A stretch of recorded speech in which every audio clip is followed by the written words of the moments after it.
నమస్తే, welcome to our channel.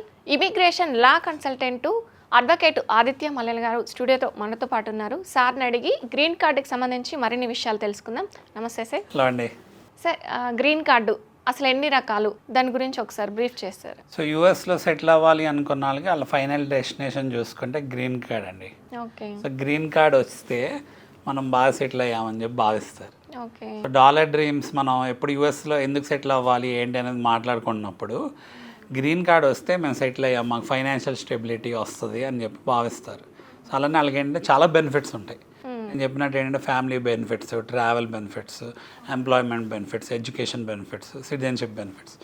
So green card అనేది ఒక సబ్జెక్ట్ అనమాట. గ్రీన్ కార్డు ఎన్ని రోజులు పడుతుంది రావాలి అనేది ఇట్స్ ఎ బిగ్ సబ్జెక్ట్. మనం చూసుకుంటే గ్రీన్ కార్డ్ అనేది ఏంటి అంటే పర్మనెంట్ రెసిడెన్సీని గ్రీన్ కార్డ్ అంటారు యూఎస్లో.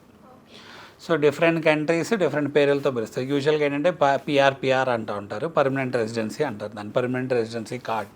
సో గ్రీన్ కార్డ్ అన్నా కూడా అదే ఆ పర్మనెంట్ రెసిడెన్సీ కార్డ్నే గ్రీన్ కార్డ్ అంటారు యూఎస్లో. సో ఈ పర్మనెంట్ రెసిడెన్సీ కార్డు ఉంటేనే మనకి సిటిజన్షిప్ వచ్చింది అనమాట. సో గ్రీన్ కార్డ్ రావడానికి ఇప్పుడున్న సినారియోల్లో 100 years, 50 to 100 years పడుతుంది. ఎందుకు పడుతుంది అని మనం మాట్లాడుకుంటే చాలా ఏళ్ల నుంచి మన వాళ్ళు చాలామంది యూఎస్ బాగా మైగ్రేట్ అయ్యారు. సో ఏంటంటే మంది హైలీ పాపులేటెడ్ కంట్రీ కదా, వరల్డ్లోనే టాప్ 1 కంట్రీ. మనం టాప్ 1, చైనా టాప్ 2. ఒకప్పుడు ఏంటంటే చైనా మనకంటే ఎక్కువ ఉండేది, మనం చైనాని డిఫీట్ చేస్తాం.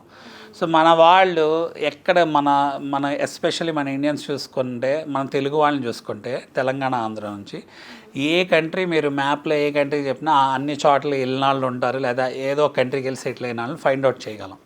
సో మన వాళ్ళ మెంటాలిటీ ఏంటి అంటే, మనం హిస్టరీ చూసుకున్నా కూడా డిఫరెంట్ ప్లేసెస్కి వెళ్ళి అక్కడ సెటిల్ అయ్యి అక్కడ గ్రో అయ్యి బాగా సెటిల్ అయిన వాళ్ళు ఉంటారు. సో అలా చూసుకుంటే యుఎస్ అనేది అందరికి ఒక మంచి ఆప్షన్గా మారింది. సో ఆప్షన్గా మారినప్పుడు అందరూ ఏంటంటే బాగా మైగ్రేట్ అయ్యారు. మైగ్రేట్ అవటం వల్ల ఏమైంది అంటే ఈ గ్రీన్ కార్డ్స్కి వెళ్ళే విధానం ఏదైతే ఉంటుందో వాటికి రిలేటెడ్ ఒక క్యాప్ ఉంటుంది యుఎస్లో. అంటే వాళ్ళు ఏంటంటే ప్రతి year only certain amount of green cards మాత్రం ఇష్యూ చేస్తారు. కంట్రీకి క్యాప్ అనేది ఉంటుంది. సో అంతకు మించి ఇష్యూ చేయాలంటే వాళ్ళకి ఏదైనా గ్రీన్ కార్డ్స్ మిగిలిపోయినా ఉండాలి. మిగిలిపోవడానికి కూడా వాళ్ళకి పరిధి ఉంటుంది, ఎప్పుడు ఇష్యూ చేయాలి ఏంటి అనేది. ఎక్కువ మంది మన వాళ్ళు మైగ్రేట్ అవుతున్నప్పుడు మరి అంతమందికి వాళ్ళు గ్రీన్ కార్డ్స్ ఇవ్వలేని సిచ్యువేషన్ ఉంది కాబట్టి ఎన్నో ఏళ్ల నుంచి అది అక్యుములేషన్ అయింది.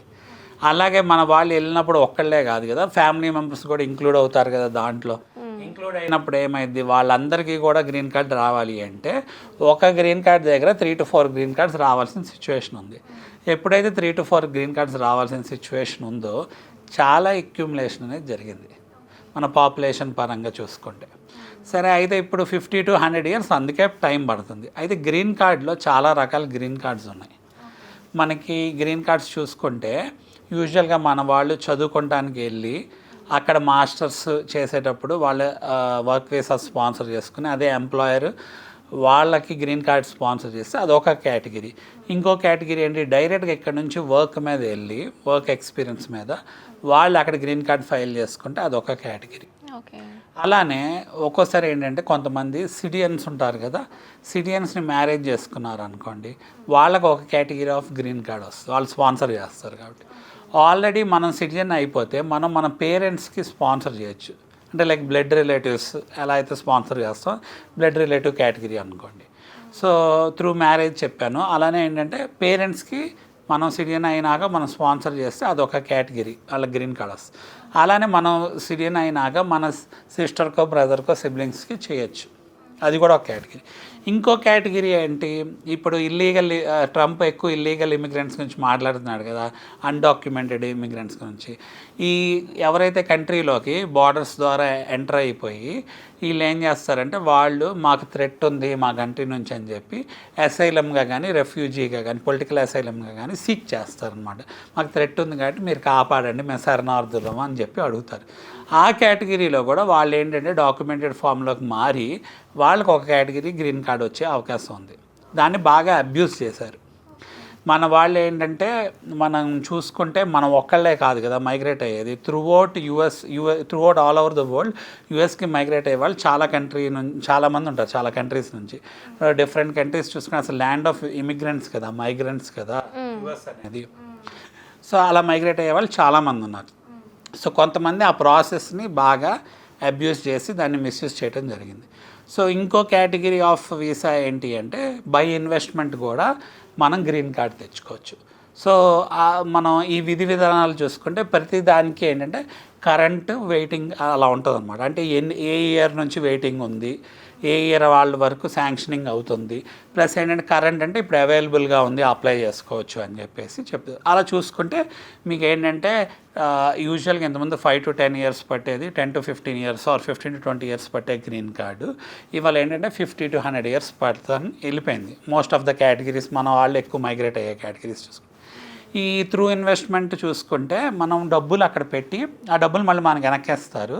దాన్ని ఏంటంటే బై ఇన్వెస్ట్మెంట్ మనం గ్రీన్ కార్డ్ తెచ్చుకోవచ్చు. దాన్ని EB-5 వీసా అంటారు. అదైతే ఫాస్ట్గా గ్రీన్ కార్డ్ కూడా వస్తాం జరిగిద్ది. ఆ వీసా గురించి మాట్లాడుకోవాలంటే ఒక సపరేట్ సబ్జెక్టు. ఆల్రెడీ ఏంటంటే మనం కొన్ని హండ్రెడ్స్ ఆఫ్ వీడియోస్ యూట్యూబ్లో చేసాం ఆ వీసా గురించి. దాని గురించి తెలుసుకోవాలి అనుకున్న వాళ్ళు అది చూసి తెలుసుకోవచ్చు. సో ఇలా చాలా రకాల గ్రీన్ కార్డ్స్ ఉన్నాయండి. సో ఈ గ్రీన్ కార్డ్ వచ్చినప్పుడు ఏంటి అంటే నేను ఇందాక స్టార్టింగ్ ఆఫ్ ద వీడియోలో చెప్పినట్టు వీళ్ళకి ఎడ్యుకేషనల్ బెనిఫిట్స్ అంటే వాళ్ళకి కానీ వాళ్ళ పిల్లలకు కానీ వాళ్ళు ఇన్స్టేట్ క్వాలిఫై అయ్యారనుకోండి, ఎడ్యుకేషన్కి రిలేటెడ్, ట్యూషన్ ఫీకి రిలేటెడ్, డొమెస్టిక్ స్టూడెంట్స్ అక్కడ క్వాలిఫై అయినప్పుడు పర్మనెంట్ రెసిడెంట్గా, లీగల్ రెసిడెంట్గా ఉంటారు కాబట్టి వాళ్ళకి బెనిఫిట్స్ ఉంటాయి. అలానే ఎంప్లాయ్మెంట్ బెనిఫిట్స్ చూసుకుంటే ఏ జాబ్ కావాలంటే ఆ జాబ్ మారచ్చు. ఏ ఎంప్లాయర్ వీసా స్పాన్సర్ చేయాల్సిన అవసరం లేదు. సో మరి ఏ ఎంప్లాయర్ స్పాన్సర్ చేయాల్సిన అవసరం లేకపోతే మనం ఎప్పటికప్పుడు అభివృద్ధి చెందే అవకాశం ఉంటుంది కదా. ఒక కంపెనీ నుంచి ఒక కంపెనీ లైక్ లెట్స్ సే ఇన్ని ఇయర్స్ ఈ కంపెనీలో వర్క్ చేసాము, అక్కడ మనకి ఏమీ ప్రోగ్రెస్ లేదనుకోండి, మన స్కిల్ని ఇంప్రూవ్ చేసుకొని మనం వేరే కంపెనీకి మారే అవకాశం ఉంటుంది. సో వాళ్ళకి ఆ ఫైనాన్షియల్ ఫ్రీడమ్ వచ్చింది. అలానే ఏంటంటే ఏ కన్సల్టెంట్ మీద డిపెండ్ అవ్వకుండా జాబ్ తెచ్చుకునే అవకాశం ఉంటుంది. సో ఏంటంటే కన్సల్టెంట్కి డబ్బులు కొంత వెళ్ళిపోద్ది కదా డిడక్షన్స్ కింద. మనకి ఏంటంటే మనకి వాళ్ళు జాబ్ చూపించారు కాబట్టి వాళ్ళు రిక్రూట్ చేశారు కాబట్టి ఆ అడ్వాంటేజ్. ఇంకోటి ఏంటంటే మ్యాట్రిమోనియల్ పరంగా చూసుకుంటే మనము, మన స్పౌస్, మన కిడ్స్ అందరూ కూడా వర్క్ చేసుకునే ఎలిజిబిలిటీ ఉంటుంది. సరే, ఒక డౌట్. ఇప్పుడు ఏంటంటే అక్కడ ఓన్ హౌస్ ఒక ప్రాపర్టీ వాళ్ళకు ఉందనుకో, అవునండి, వాళ్ళకి ఎలాంటి గ్రీన్ కార్డు ఉంటుందా లేకుంటే ఏం? చాలా మంచి క్వశ్చన్ అడిగారు. సో యూఎస్లో ఎలా ఉంటుంది అంటే మనం ఇల్లు కొనుక్కోవచ్చు. ఈ చాలామంది అక్కడ వెళ్ళిన వాళ్ళు కూడా ఇల్లు కొనుక్కుంటారు. ఇల్లు కొనుక్కున్నప్పుడు ఏంటంటే మనం ఇన్స్టేట్గా క్వాలిఫై అవుతాం. అక్కడ ఏంటంటే కొంచెం ఎడ్యుకేషన్ పరంగా, పిల్లల పరంగా, వాటి పరంగా ఏంటంటే కొన్ని రిలాక్సేషన్స్, అడ్వాంటేజెస్ వస్తాయి.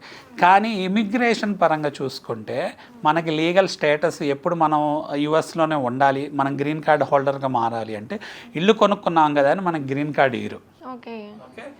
బట్ ఏంటంటే ఇంట్లో ఆ ఇంటి మీద మనం ఇన్వెస్ట్ చేసిన మనీ ఏవైతే ఉన్నాయో ఆ మనీని లిక్విడేట్ చేయటం కానీ, లేదా ఆ మనీ ఆ ప్రాపర్టీని మనం క్రెడిట్ కింద కానీ, లోన్ కింద, హీలాక్ అంటారు, house equity line of credit కానీ, ఇంట్రెస్ట్ కింద కానీ పెట్టి దాన్ని ఇందాక నేను చెప్పా కదా by investment, green card by investment option కింద వాడుకోవచ్చు EB-5 వీసాకి. అప్పుడు మనకు త్వరగా గ్రీన్ కార్డ్ వచ్చింది.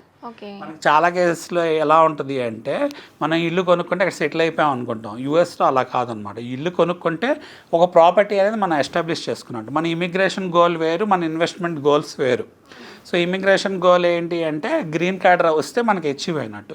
ఇల్లు ఉంది కదా, ఇల్లు కొన్నారు కదా అని చెప్పి యూఎస్ఏ మన ఉండనిది అనమాట. అఫ్కోర్స్ కాకపోతే ఆ ప్రాపర్టీ ఏంటంటే స్టాండర్డ్ అయినా, అప్రిషియేట్ అయినా, లేకపోతే మనం ఇప్పుడు రెంటల్ ప్రాపర్టీస్లోనే మనం డబ్బులు కట్టాలి కదా, మనకి ఇన్కమ్ వస్తూ ఉంటుంది, వాళ్ళకి అక్కడ లోన్ ప్రొసీజర్ ఉంటుంది, హై పే స్కేల్స్ ఉంటాయి కాబట్టి 6 figure ఇన్కమ్స్ అలాంటివి ఉన్నప్పుడు వాళ్ళు ఆ ప్రాపర్టీని వాళ్ళు సమకూర్చుకుంటారు. చాలామంది ఏంటంటే ఒక ప్రాపర్టీ మినిమం అనేది కొనుక్కుంటాం జరిగింది. అవును. అక్కడ ఇప్పుడు ల్యాండ్ కూడా కొనుక్కోవచ్చు. అక్కడ కొనుక్కోవచ్చు. ఇప్పుడు ల్యాండ్ అనేసరికి మళ్ళీ దాంట్లో ఏంటంటే రెస్ట్రిక్షన్స్ ఉంటాయి. ఇప్పుడు ఫార్మ్ ల్యాండ్, అగ్రికల్చర్ ల్యాండ్ అనుకోండి, ఇప్పుడు ఎన్ఆర్ఐస్కి రిలేటెడ్ ఎలా అయితే ఇక్కడ కొనుక్కునే దాని మీద NRI green card holder, citizen హోల్డర్స్కి ఎలా అయితే ఇండియాలో కొనాలంటే రెస్ట్రిక్షన్స్ ఉన్నాయో, ఆర్బీఐ గైడ్ లైన్స్ ఎలా అయితే తీసుకోవాలో పర్మిషన్స్, అక్కడ కూడా మీరు అగ్రికల్చర్కి వాటిని కొనాలి అంటే పర్టికులర్ అగ్రికల్చర్ రిలేటెడ్ మీరు యాక్టివిటీస్ చేస్తున్నట్టు చూపించుకోగలగాలి. లేదు ల్యాండ్ అంటే ఒట్టి మీరు ఏంటంటే developed plots for housing purpose లేదా కమర్షియల్ పర్పస్ ఈ కొనుక్కుంటున్నారు అనుకోండి, మీరు కొనుక్కోవచ్చు, ఇబ్బంది ఏం లేదు. ఓకే. దానికి ఏమైనా గ్రీన్ కార్డ్ రిలేటెడ్ అట్లా ఏమైనా? గ్రీన్ కార్డ్ ఉంటే కొన్ని అడ్వాంటేజెస్ ఉంటాయి. ఎలా అంటే ఇప్పుడు నేను చెప్పినట్టు సిటిజన్షిప్ పరంగా అడ్వాంటేజ్ ఉంటుంది. ఇంకో అడ్వాంటేజ్ ఏంటి అంటే మీరు ఎప్పుడైతే లోకల్గా క్లాసిఫై అయ్యారో, మీరు ఇప్పుడు సిటిజన్ అయ్యారనుకోండి, మీరు ఫారినర్ కాదు కదా. ఫారినర్కి ఏంటి అంటే డిఫరెంట్ ట్యాక్సేషన్ రూల్స్ ఉండొచ్చు. అంటే లైక్ ఏంటంటే వాళ్ళకి కొన్ని చోట్ల ఎక్కువ ఛార్జ్ చేసే అవకాశం ఉంటుంది. లైక్ ఏంటంటే మనం ఇప్పుడు మన ఇంటర్నేషనల్ అనుకోండి, మన యూనివర్సిటీస్లో చూడండి, ఇప్పుడు మనకి ఇంటర్నేషనల్ స్టూడెంట్ ఎప్పుడైతే క్లాసిఫై అవుతామో ఎక్కువ ట్యూషన్ ఫీ కట్టాల్సి వస్తుంది. అదే మనం డొమెస్టిక్గా క్లాసిఫై అయ్యామనుకో అక్కడ తక్కువ ట్యూషన్ ఫీ కడితే సరిపోద్ది. అంటే ఒక 3 to 5 టైమ్స్ తక్కువ ఉంటుంది. అలా వాటి పరంగా కొన్ని డిఫరెన్సెస్ ఉంటాయి. ప్లస్ ఏంటంటే మీరు గవర్నమెంట్లో పనిచేయాలన్నా లేకపోతే మీకు సిటిజన్షిప్ ఉండి ఓట్ వేయాలన్నా మీకు ఏంటంటే ఆ పౌరసత్వం కావాలి. దానికి ఏంటంటే ఫస్ట్ గ్రీన్ కార్డ్ కావాలి. లేకపోతే మీరు ఓట్ వేసే అవకాశం ఉండదు. లేదా ఎలక్షన్స్లో పార్టిసిపేట్ చేయాలనుకోండి, మీరే ఏదైనా నుంచోవాలనుకోండి, మన వాళ్ళు చూడండి వాళ్ళ అన్ని ఫీల్డ్స్లో ఉన్నారు. ఇవాళ ఎలక్షన్ క్యాంపెయిన్ మన జరిగిన ఎలక్షన్స్ పరంగా 2 పార్టీస్ పరంగా కూడా ఎలక్షన్ క్యాంపెయిన్ పరంగా క్యాంపెయినర్స్ పరంగా మన వాళ్ళు ఉన్నారు. అలానే పెద్ద పెద్ద పోస్టుల్లో ఉన్నారు. ఇవాళ ఏంటంటే సెక్యూరిటీకి రిలేటెడ్ పోస్ట్ పరంగా కానీ లేకపోతే అదర్ పోస్ట్లో కూడా డొనాల్డ్ ట్రంప్ అనౌన్స్ చేసిన వైస్ ప్రెసిడెంట్ వాళ్ళ వైఫ్ తీసుకోండి, ఇలా మీరు చూసుకుంటే అందరూ అన్ని ఫీల్డ్స్లో ఉన్నారు. లీగల్ ఫీల్డ్లో ఉన్నారు, నాట్ ఓన్లీ సాఫ్ట్వేర్, లైక్ ఏంటంటే సైన్స్కి రిలేటెడ్ సైంటిస్ట్కి రిలేటెడ్ ఫీల్డ్స్లో, అలా అన్ని ఫీల్డ్స్లో మన వాళ్ళు డైవర్సిఫైడ్గా సెటిల్ అయిన వాళ్ళు ఉన్నారు. ఇప్పుడు ఇక్కడ ఏదైనా ఇష్యూ చేసి అక్కడ ఫారెన్కి వెళ్ళి సెటిల్ అయ్యారు అనుకో, వాళ్ళు ఇంకా అక్కడే ఉండిపోవచ్చా? ఏమన్నారు వాళ్ళు ఇంకా? సో ప్రతిదానికి క్రిమినల్ రికార్డ్స్ ఉంటాయండి. ఇష్యూ అంటే మనకి దానికి ఫస్ట్ మనం పోలీస్ వెరిఫికేషన్ తీసుకోవాలి. మనం ట్రావెల్ చేయాలి అంటే మనకి ఆ క్లియరెన్స్, పోలీస్ క్లియరెన్స్ రావాలి. లేకపోతే మనం ఏంటంటే మన పాస్పోర్ట్ సరెండర్ చేయాల్సిన సిచ్యువేషన్ ఉంటుంది. అంటే ఇష్యూ అంటే అది ఏ type of based of issue అనేది ఉంటుంది. అది ఎంత, దాని ఇంటెన్సిటీ ఏంటి, అది ఇప్పుడు మర్డర్ లాంటిదా, లేకపోతే ఏదైనా డబ్బులు ఎగ్గొడతామా, సివిల్ ఇష్యూయా, క్రిమినల్ ఇష్యూయా, లేకపోతే మ్యాట్రిమోనియల్ ఇష్యూయా, ఏమి ఇష్యూ అన్న దాన్ని బట్టి ఉంటుంది. పర్మిషన్ బేస్ చేసుకొని వాళ్ళు ఏంటంటే కోర్టు నుంచి పర్మిషన్ తీసుకొని వెళ్ళొచ్చు. లేకపోతే కొంత మనీ ఇక్కడ డిపాజిట్ చేసి వెళ్ళొచ్చు కొన్ని కేసెస్లో. కొన్ని స్ట్రిక్ట్ కేసెస్లో ఏంటి అంటే వాళ్ళు డిక్లేర్ చేయాలి, నా మీద కేసెస్ ఉన్నాయి సో అని చెప్పి డిక్లేర్ చేయాల్సిన సిచ్యువేషన్ ఉంటుంది. గ్రీన్ కార్డుకి సంబంధించి చాలా చక్కగా వివరించారు sir. Thank you so much. Thank you అండి.